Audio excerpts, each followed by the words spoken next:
So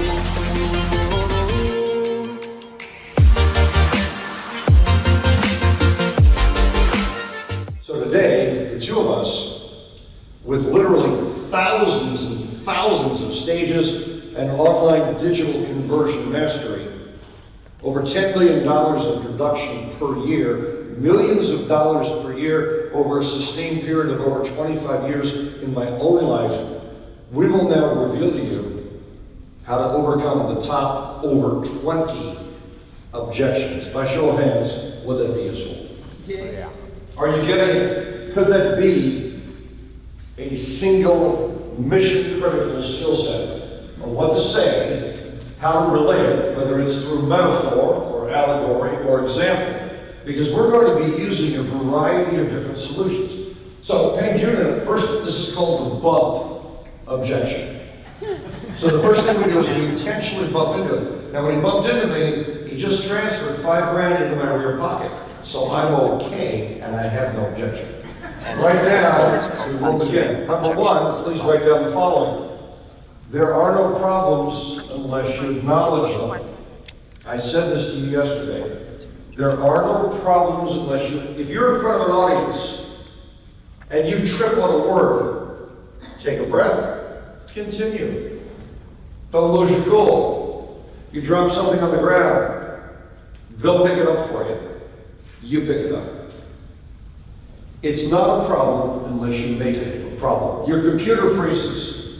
Benjamin, I want you to make a comment about what you learned from me in terms of things that seemingly were all in the plan.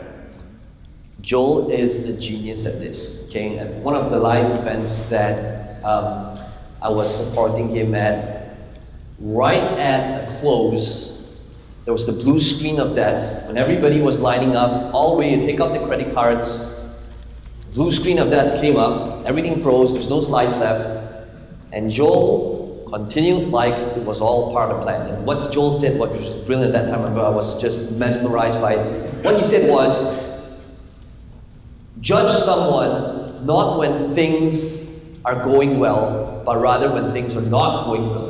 And he turned the whole blue screen of death into like an entire teaching session. And sometimes you gotta wonder, like, did that blue screen of death happen intentionally? Like, he made it look intentional. So one of the things that I learned that really differentiates top closers, speakers, marketers, average ones, is that Joel talks about Bruce Lee a lot. He talks about how, Bruce Lee always talks about how to be like water. And Joel, what I learned is that Joel's like water. Whatever happens is all part of the plan. And that mistakes are only mistakes if you acknowledge it. So now, when I incorporate that into my marketing, into my videos, the reason why I can now do videos in one take and be comfortable on camera, whether it's 30 minutes, 45 minutes, is because whatever happens was all part of the plan. And you just keep going. On the blue screen of death, how many of you understand? Sometimes in the Windows environment, even in an Apple environment, everything goes to hell. Has this ever happened to you? It's happened to me. It happened during an event, and there it was. And the audience was going, and I didn't know what happened. I'm just in the moment. I go, yeah. Oh, you guys think that that's a mistake. I said, how many of you agree? I don't need the slides, do I? The slides aren't the key. So I went into that and I talked about imagery and how I could use words to manifest images. And I got a standing ovation. So I said, wait a minute. I went online and I looked up blue screen of death. And I do the screen capture and I build it into a slide and do a fade in. And at the same point, the next time I did that event, I faded it in and the audience went, huh! And I said, I did the same bit. And then I said, what if this was all by design? Bang! And the blue screen disappeared. And I go, everything is in design. There are no problems, only if you acknowledge them. Huge applause. So sometimes your worst moment can be magical. When Shu Ying came up here earlier, how many of you remember her speaking? And there was something pivotal about the way that she shifted the room. Better than I could do it. I think better than we could do it. Because you really related to her. And that's the whole key. So in overcoming objections, one of the objections, and you all need to write it down, we're going to use a combination of languaging. He'll use some language, I'll use some language, and then you decide what is useful for you. Both ways will work. Sometimes will be entirely congruent, but I want to learn from him now, and he wants to learn from me. And we have spent a lot of money to learn these lockdown and pre-qualifiers and pattern interruptions, and literally how to make sure we can overcome these objections. Your number one objection will be it's too expensive. So I would like you to imagine someone articulating this to Pen June. What is your normal response? It would be too expensive in comparison to what? Oh, your coaching program is $10,000? That's too expensive. In comparison to what? How much is one additional sale for you? I shout out your answer. What would your answer be? How much would it be if you got one additional sale, a typical sale in your business? How much is that worth? 4,000, 5,000? Right? So my answer would be, okay, do you believe that this program would help you generate a minimum of 10 additional clients for you? And if the answer is yes, then why is it too expensive in comparison to what? So in addition to that, I'm going to give you something magical now. That's how we do it using languaging. But there's another way to do it that requires no language. Who'd like to be able to do it with no language? And this is how I prefer doing it. That's Penny Wild. That's her daughter. And I remember when she could not afford to attend, it was either her or her daughter. So she paid for her daughter. And then, when she applied the principles her daughter learned, she was able to attend, and then her son attended, and then her husband. And she said that if they hadn't spent the money, you see, if they hadn't spent the money, it would have cost them a fortune. I have a question. Is there anything in your life you've ever done, like what Penny almost didn't do, that you know is costing you? So I have two requirements in life. I never invest in anything unless there's a money-back guarantee. So write that down. And the money-back guarantee should be just solid, just like my mentorship membership program, that I will pay the actual individual who trusts me enough to try it for 1 year, makes the moves. And if they don't triple their investment, minimally, sometimes they do 5,000 times their investment. There's no limit. You've already seen the program.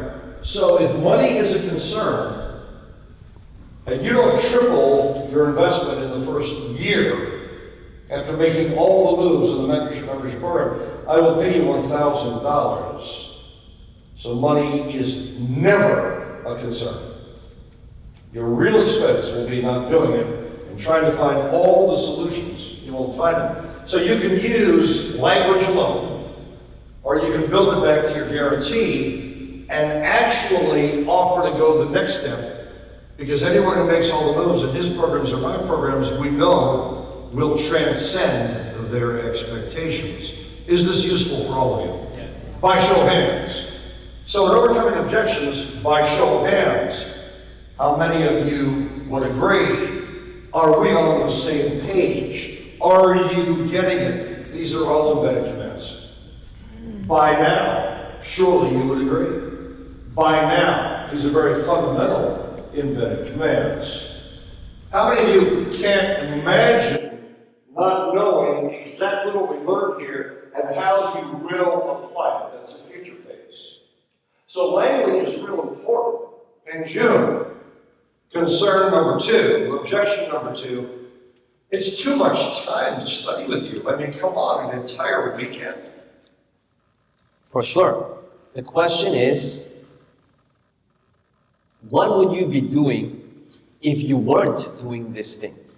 Many people say that they don't have enough time. I say that it's just not important enough. How many hours do you spend a day checking social media, looking at Facebook, going on YouTube, getting distracted, doing things that isn't generating any results for you? And what if you took the time from being distracted and investing it in yourself, in your health, in your finances? The truth is, we never really lack time. We never really lack motivation. It's just not important enough. Because if it was important enough, you will find the time. I remember when Aretha Ali, her father shared with me that she was suicidal. And then I remember when she took the time that she said she didn't have, and her father said she didn't have, and she applied herself for 1 year, went through the modules. And at some point in the first month and a half, she forgot she was depressed. And then decided to have another child. And things started to fall in place. And yet she didn't believe she had the time. I remember Pamela Donnelly, when she was about to ask for a refund, which we happily would give her because we don't need the money. We got plenty of clients on the waiting list. Pamela Donnelly, that was her last $15,000, and she said she didn't have the 4 days. Now we flash forward 6 months. She built her system to gate, grades, submissions, testing, and essay, my friend. Online, almost $500,000 a year in revenue, $100 million buyout at the end of 5 years, 40 position, and a potential $500 million scalability through the Bill and Melinda Gates Foundation. And she said she didn't have the time. Question for you in this room, by show of hands.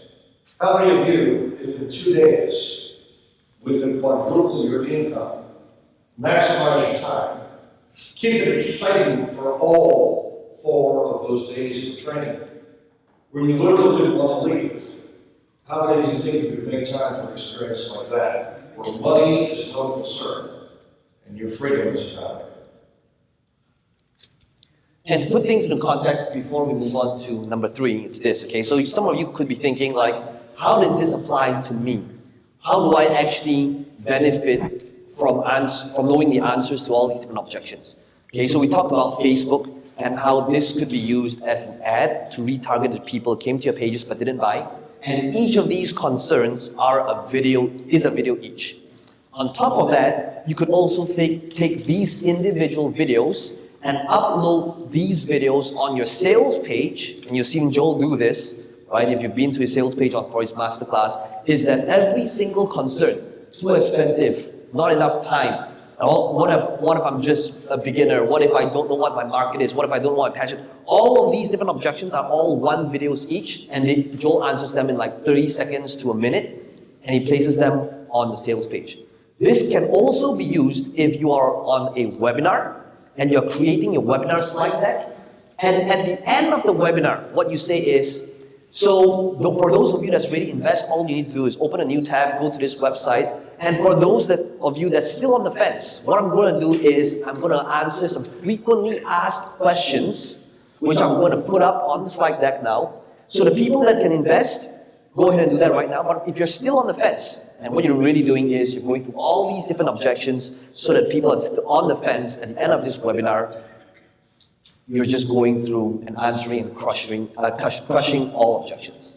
The video FAQ I have for all of my events, and it also frees up your staff. Because what they say is, before addressing your questions, please click on this page. And there is the individual you're considering investing in. And so for any of you who are attending, for example, my masterclass in the art of presentation and closing my certification masterclass, that is all the guarantees go in. If you were to go there, every question you can think of has been articulated by example, the actual solutions. I don't feel ready. How many of you remember that Prince was alive not too long ago and he was dead? Michael Jackson was 50 years old and he died. He sold out every ticket on his tour. You know how big his tour was? I believe it was How many of you know it was everywhere? It was an international global tour. He sold out in less than 3 hours. I heard it was less than 30 minutes. Can you imagine? It's a friend of mine, Peter Pitt. He was very mean with me. He was a magician in the Magic Castle. And I remember always respecting his work. But he was never nice to me. He was condescending and patronizing. And he was doing a lecture. He was rather accelerated in age. He wasn't feeling very well. I didn't know that. I just showed up for the lecture. Because even though he was never nice to me, I still respected his work. I don't have to like someone to respect their work. So I went out at the end of his lecture, even though I understood what he was teaching and I got it, I took out a $10 bill and I bought his lecture notes for $10, just out of respect and honor for the time that he put in the information.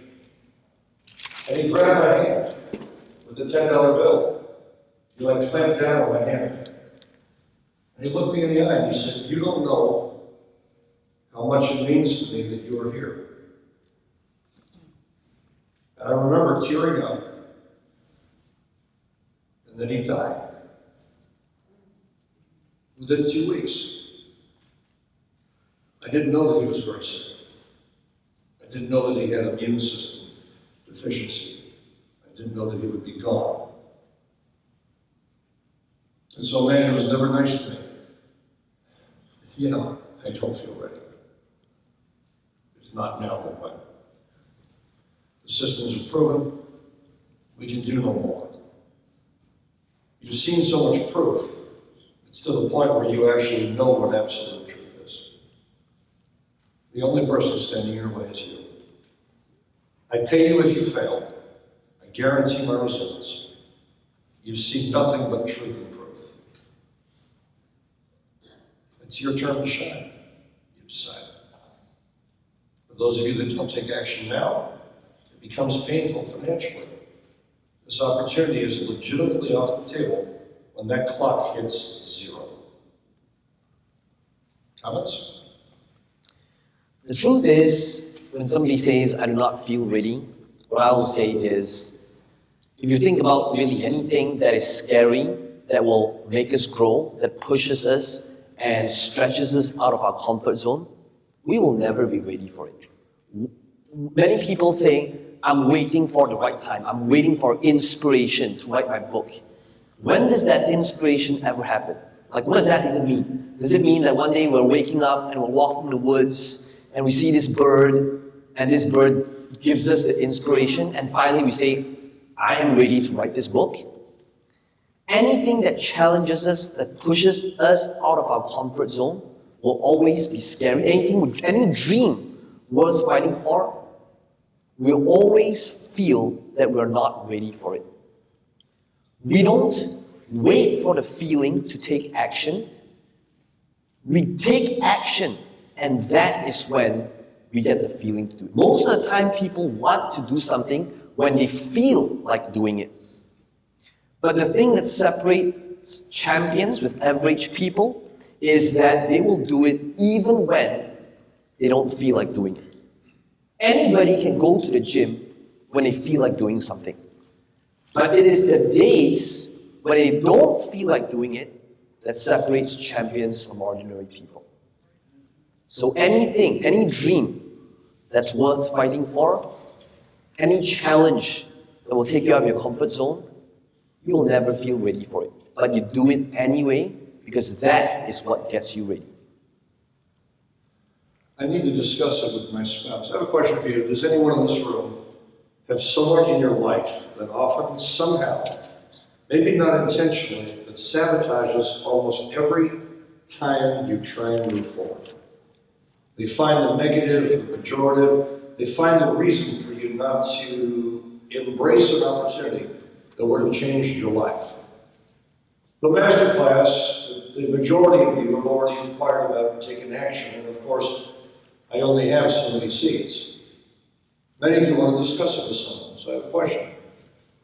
When you ask someone their opinion, and they weren't here, and they didn't go through the emotional transformation, they weren't here for the 2 days and the 2 nights, they didn't hear from us, they didn't see the bill of proven solutions, how do they make an informed decision?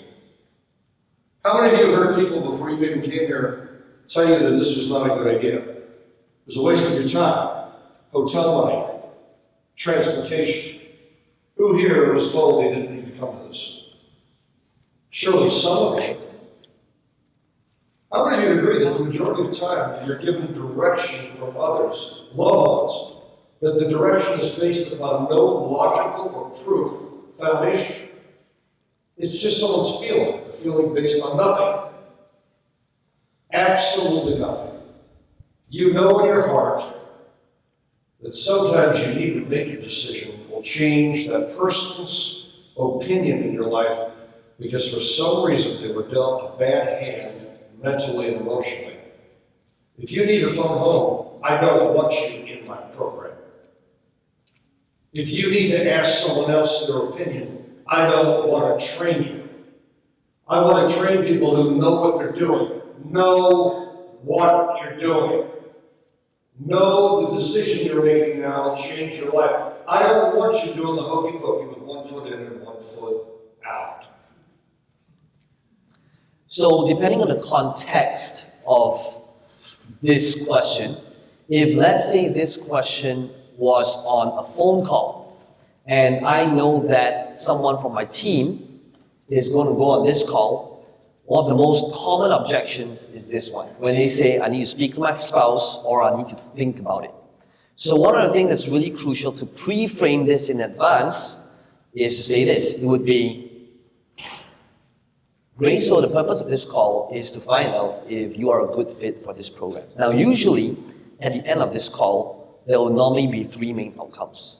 You say yes, and we realize that you're a good fit for a program, and we proceed, which is great. The second option is when you say no, and you feel that it's not a good fit for you, which is great, right? And this program is not for everybody, and we're perfectly fine with no, okay? The third option is when people say, I'll think about it.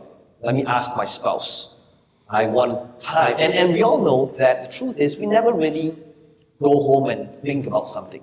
We're just too nice because we don't want to say no. But I don't want to waste your time, and I'm sure you don't want to waste mine either. I would really appreciate it if at the end of this call, you either tell us whether it's a yes or whether it's a no, and not saying, I'll think about it, or just ask my spouse. Would that be fair?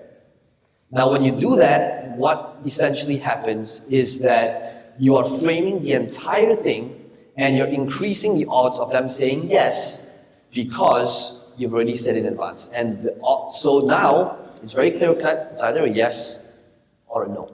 Okay, now that's the context of a call. What if it was to the masses? What if it was on stage? What if it was on a webinar?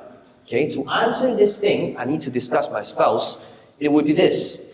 It would be asking them things like what Joel said, which is we all make decisions based on 2 criteria, okay? Our heart and our mind. Now, Tony Robbins is genius at doing this. Tony Robbins does this all the time. He has an entire exercise that talks about heart versus head. And he will say, your mind is designed to keep you safe. Your mind is designed for survival. I want to ask you the question of who normally wins? So you ask audience, who normally wins? And the crowd would be like, the heart. Okay? And then he'll say, that's what you say now. And the truth is, your heart knows what it is that you want. Your heart wants to go for the thing that's scary for you. But your mind wants to keep you safe, to shelter you, protect you. But the problem is, the mind can't distinguish which ones are good for you. Your mind just wants you to keep doing the same thing you've been doing because that's when you'll be safe. But the thing that you want is outside of your comfort zone that isn't safe.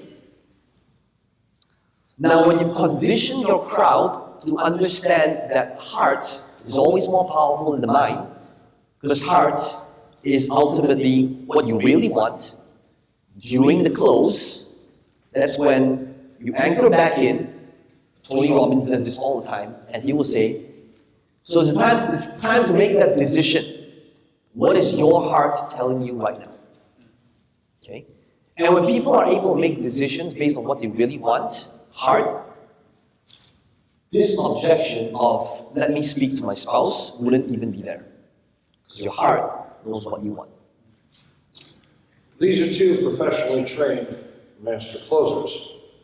They've been trained by me, and they have dedicated their life to the art of the right languaging, ethically and morally, helping people make the decision they would have made on their own if their higher self was present, and not the conflicts and confusion offered in the moment. There's no preparation here. You didn't know I was going to bring them up. State your first name. Carl.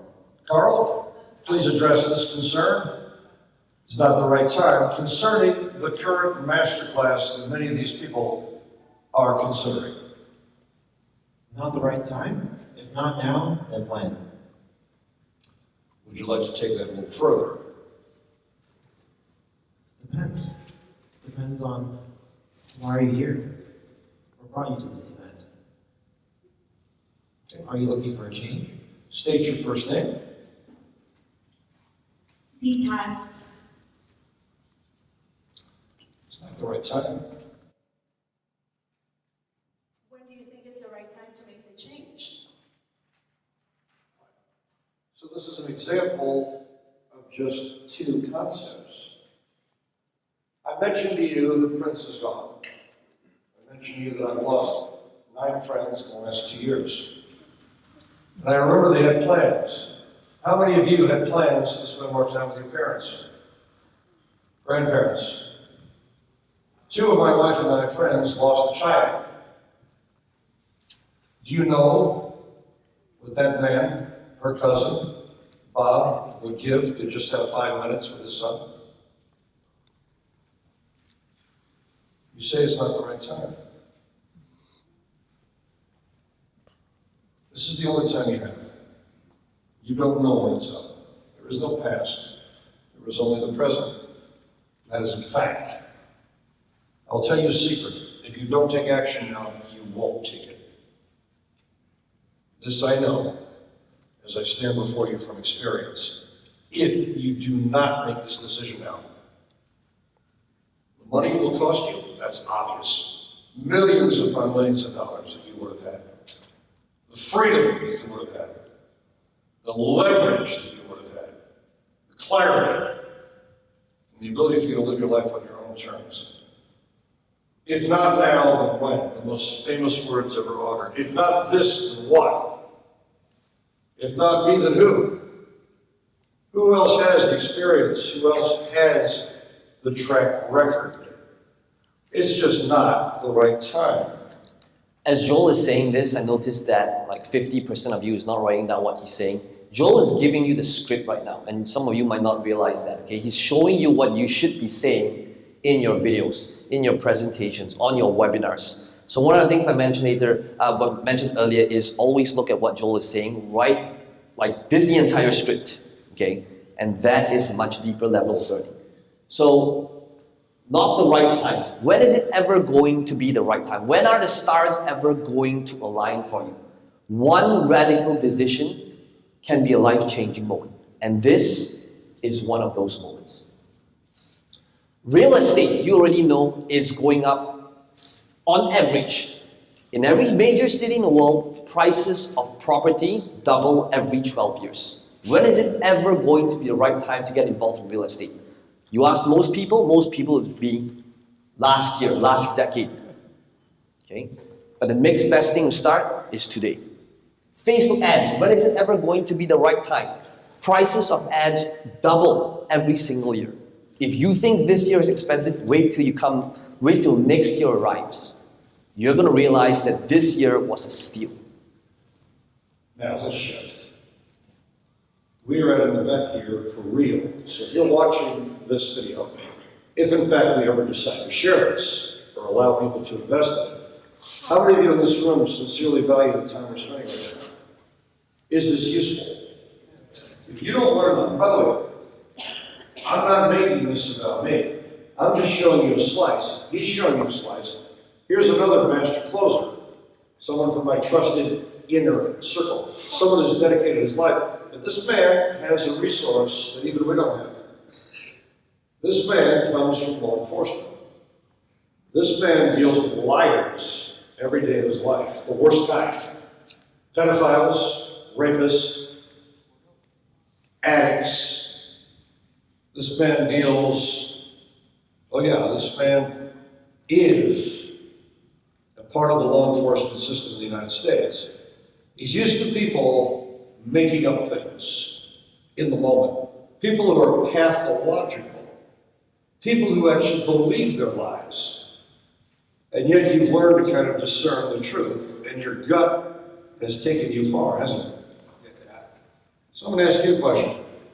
I fear speaking, and they're coming to a training that teaches them how to speak, how to find and connect with the part of their voice. How might you, as a master of language, closing, and psychology, a man who's dealt with the worst of the worst, and been able to direct them and help them rebuild their lives and recover, how would you address that? The fear of speaking, but yet you're going to go to an event to learn how to speak and you're afraid of that. Well, that's why you're going to go to that event. The fact is that you can lie to yourself as much as you want, but unless you actually take that massive action, you're not going to change it all. There has to be some type of click at some point when you go, what I'm doing and what I have been doing is just getting me in the same place, if not worse, every time. So thinking about that, you take that action, and that's where you move towards progressing. You're gonna fail. You're gonna mess up. I've messed up plenty of times. I still mess up. But that's what brings you up and makes you stronger. And that's what would allow you to speak and be able to get up in front of people. I am actually one of those people that hate speaking in front of people. Okay? I have always had that fear. I grew up in Boy Scouts. I'm an Eagle Scout. That is where I learned to speak in front of people because I was forced to do it. At my Eagle Scout ceremony, there was over 300 people there, and I still had a problem getting up in front of people. But by doing that and facing the fear is where you actually get to that change. Let me ask you a question. How many of you would say this is a nice-looking man? I would. I think he's handsome. I think he's articulate. I think he's balanced. I think he has a good heart. I had dinner with him last night. I had no idea that he'd be joining us for dinner. He was walking by and we asked him to sit down, and he was kind enough to join us. My daughter said he's the most interesting person I met at the event. And she wants to spend time with him because she finds his mind and the way he processes information particularly fascinating. Would you please state how much you weighed just a matter of a handful of months ago? 275 pounds. Would you please state your current weight? 154. Please state the larger number because someone don't even believe they heard it. 275 pounds. There's something you need to understand. Would you like to know how he lost the weight? Yes. He almost died. Tell me your story for a moment. Take 30 seconds. Misdiagnosed high school football injury, bleeding out internally to the point my hemoglobin count should be 14 with 6. I was actually with my family. I blacked out and hit the ground. I then got up and actually went into the ER and walked in, and the doctor looked at me and said, "How are you standing?" I then proceeded to have the gastric bypass surgery because of the fact that if I had stayed where I was, I would have died. There was a different surgery I could have had, but that surgery could have killed me with my training and my ongoing training I do. One bad hit, and I was done. The doctor flat out said, if you take one bad hit in training, you're dead. So I then had to have that surgery, which changed my life dramatically, changed exactly what I had to eat. My whole eating habits are done. I eat 7 meals a day, and I snack all the time. Freeze. Come on here. I don't say freeze disrespectfully. How many of you noticed that just now, as long as he speaks from experience, there wasn't even any type of fear that you could recognize. And when I just gently touched your back and you moved into the crowd, and you were just speaking to them from your experience, how many of you felt he was very comfortable? And how many were fascinated by him telling his truth, his story of transformation? So write this down. The fear of speaking is the fear of not knowing what you're talking about. I have a fear of speaking, and I've trained ostensibly over 30% of the world's most profitable speakers, authors, and authority positioning experts. I have no fear when I train you in finding your voice and telling the truth. I have a tremendous fear of teaching you to lie, distort, or misrepresent, because that's never good. This man and you are fearless when you tell the truth. Fear of public speaking is a lie. Other fears are real, but not this one. You fear not knowing what you're talking about. Who has a fear of speaking here in the room? Fear of speaking. Please tell me your father's first name. Stay with me. Father's first name. Abe. Tell me about your dad. Just close your eyes and tell me about your dad. How he treated you, how much you love him. My father's not alive right now. He died when he was like 56 from a heart attack. When I was growing up, I knew that he loved me, but he wasn't very available. Freeze. She's masterful in talking about her truth. How many of you want to hear more just now? You think no one wants to hear your story? I'm showing you not how to speak, but how to tell your story in a way where they will invest in your products, your services, and your support. You will be fearless. A little bit of fear is okay, but there'll be so little you won't even recognize it. When somebody says they fear something, like I fear speaking, the truth is we never have that fear or lack of confidence, but rather it's an issue of skill set. We fear something and we have a confidence issue about something when we don't have the skill to back it up. But if you were world class at it, you wouldn't have the fear, nor would you have the issue of confidence. So it's not a confidence issue, it's not an issue of fear.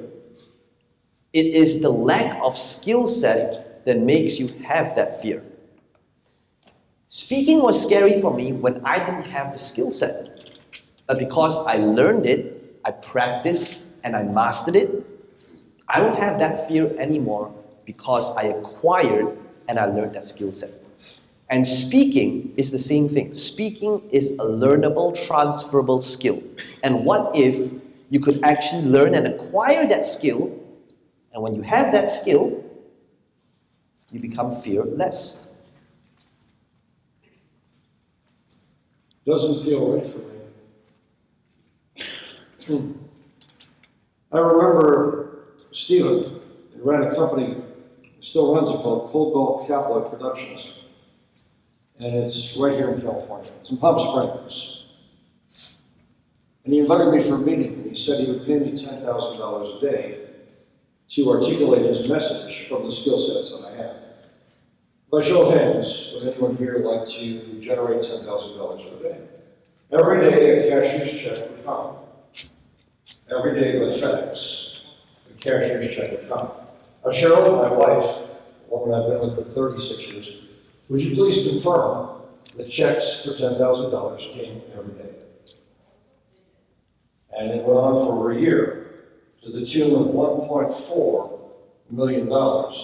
Am I exaggerating?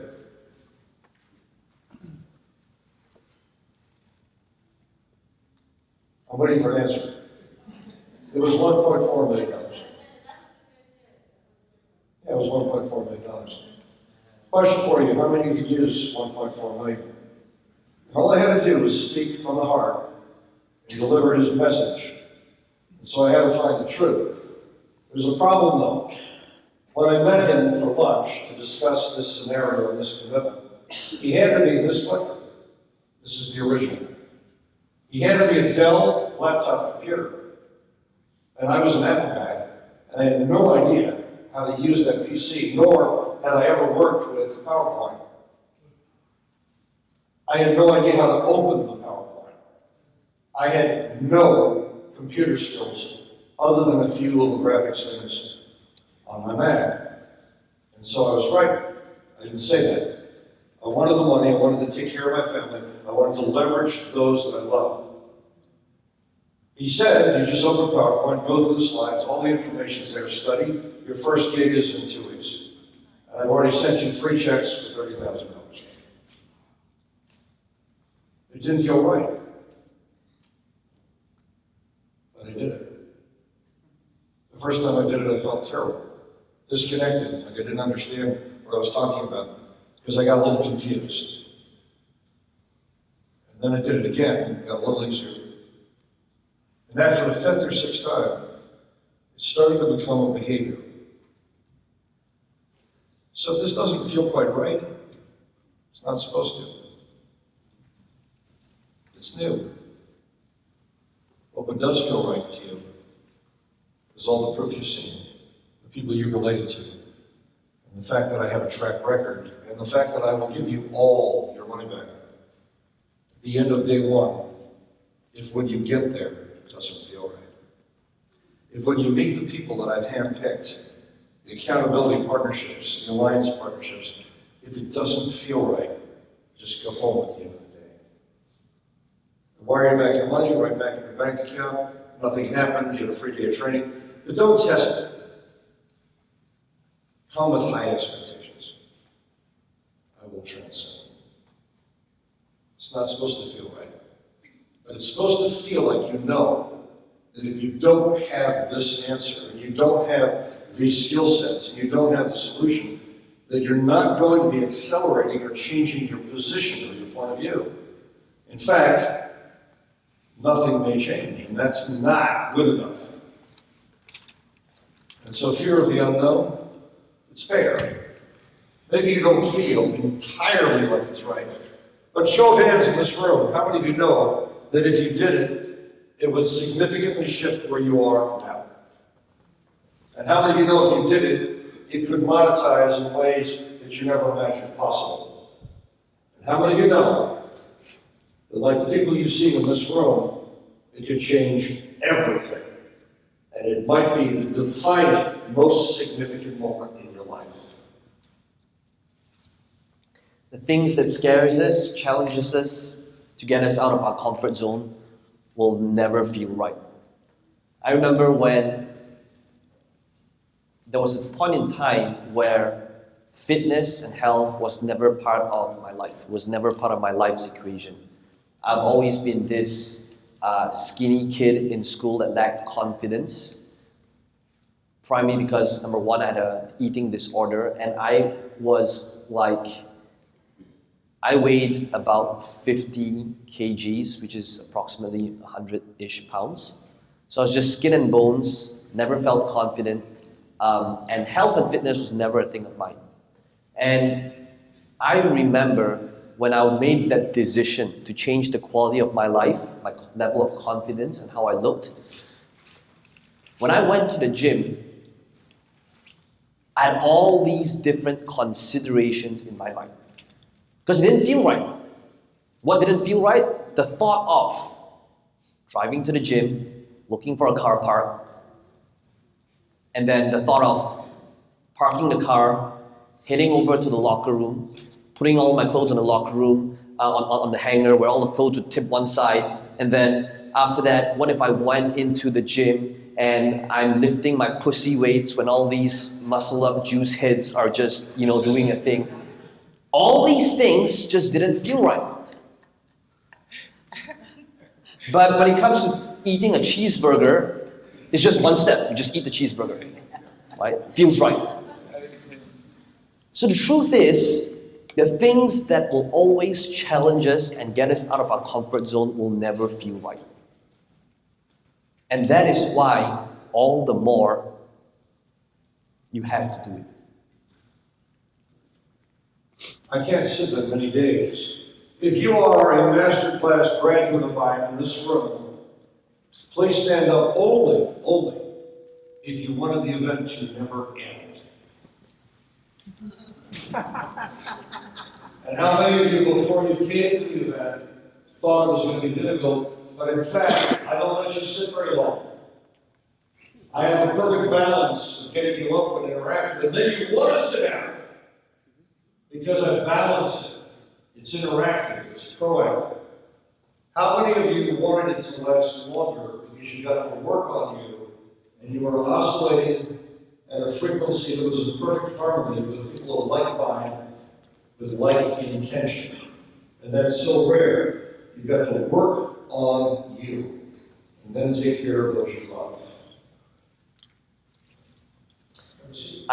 This personally resonates with me because I am somebody who can't sit still for a sustained period of time. Hey, I get that. But what if this event was not another event where you came in, sat down, learned a bunch of things, because it's not about information. What you need right now is actually implementation. And this event, this coaching, is not about giving you more stuff, because let's face it, information is everywhere. All these different things that you want to do, that's tactical in nature, is available on YouTube. This is not going to be another product, another program where you logged in and got a bunch of stupid videos. This is about the accountability. This is about creating the environment, because environment is stronger than willpower. This is about giving you the insight on what to do next. Because information, I know that you're not going to sit down, sit still for 5 days watching all these different videos. I get that. Because this event, this program, this coaching is not about more information. It is about implementation. It is about changing who you are, how you think, because that is the thing that is going to help you get results. What if I don't know what my purpose is? I'll tell you a little secret. If you don't have a process for that, generally you'll never figure it out. So what if you came to an event where there was a process on day one, 100% money back guarantee on day one, and you found yourself standing up with 100% of the road because I had identified what your purpose was, and for the first time you said, you know, that feels good. And then I showed you tools and skills, and you saw that you could build a system from it. And then I revealed the ultimate secret. You make a choice on that particular passion / purpose, and you commit to it, and we build your system, and we monetize it, and if after we build it, even during the process, it doesn't feel right, let me tell you why it won't feel right. Because your ultimate purpose will surface every time. But you cannot find it unless you make a commitment to something and move in that direction. I have found this to be absolute truth for the over 2,300 at the highest level students that I've trained, include Mark Hansen, Allen, Jenny Armata, the highest paid online and offline marketers, authors, authority position leaders, entrepreneurs, solopreneurs, people like you with families like yours. Everyone finds that your purpose, it's not one thing. There are several choices you can make. How many of you would like to be able to make that choice? Know that it's right, monetize it, and know that if it doesn't feel right, you're able to instantly plug in what surfaces automatically. Really important. In an ideal world, people say you gotta find your purpose, you gotta find your passion, and when you find that, you'll never have to work a day in your life. I personally do not believe that. Sure, it would be ideal to be able to do something that we actually love, that's meaningful for us, but most of the time, especially when a person is starting out, you don't get to have that luxury. And the way you find your purpose is to experiment, to try different things. And when you find something that actually sparks some sort of interest, that is when you go all in that journey of mastering something. And in that journey, that's when you discover your purpose. Nobody ever sits down thinking and discovering what their purpose is in 5 minutes. It is true that in that journey, in that experience, do you discover that purpose? What if it doesn't work? When you invest in my online mentorship membership program, which took me 43 years to build, all based on what works, I've omitted everything, literally removed everything that doesn't work. And you make all the moves for that 1 year. The way you're perceived, conceived, received changes. Money rolls in, a degree of freedom rolls out. But let's say it doesn't work. You didn't triple your investment, triple every dime that you invest in a program that you already know is dramatically underpriced. It takes care of every solution you've been looking for. You don't triple your investment in 1 year, and you made all the moves, your money will be instantly wired back to your bank account. And I will pay you $1,000 as a way of saying thank you for trying. My students have never failed. Not one person has ever failed who implemented the moves. I only ask you one thing: make the moves. I'll coach you through it. I hold your hand. The videos are intimate. The students who are part of our private culture will keep you in an accountability partnership. You will have an incapacity for failure, but you will want to make the moves. If it didn't work, I pay you if you fail. There is no risk. I won't allow it.